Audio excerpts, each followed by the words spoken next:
Tontolon'ny asa fanaovana gazety ndray kosa mitaky tsy misy atakandro ny famoahana ireo mpanao gazety mirahalahy no tanana Ponja Vonjomaika ny mpanao gazety ary nanatanteraka etsika tamin'ity andron-droany ity ny lanja sora-bavety ary nitsoka kioroka nanerana ny Analakely iny mpanao gazety tamin'ity andron-droany ity avy eo dia nisy ny fandaharam-potoana tanterahana dia tsy ambatonakanga.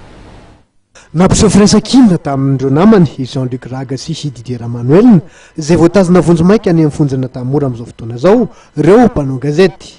Lanja sora-bavety sy nitsoka kiririoka izy ireo ary nandatanteraka dia sy mandra-pahatonga teny amin'ny Tsangambatony ho lavitry ny mpanao gazety eny Sorano.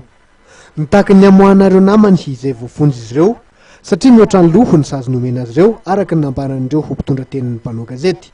Nanatanteraka fivoriana tetsy amin'ny hitrano fisakafoanana Bon Accueil etsy Batonakanga ihany koa ireo mpanao gazety. Fotoana nahafahan'ireo mpanao gazety zokiny avy eo amin'ny fikambanana CGJD nilaza fa tsy voahaja ny dingana araka ny lalàna amin'ny fenina asa fanaovana gazety izay tokony alohan'ny fametrahana fitoriana nataon'Andriamatoa Rivo Rakotovao minisy mpanjakana amin'ny sahanany foto-drafitrasa ny fampitaovana ary ny fanajariana ny tany.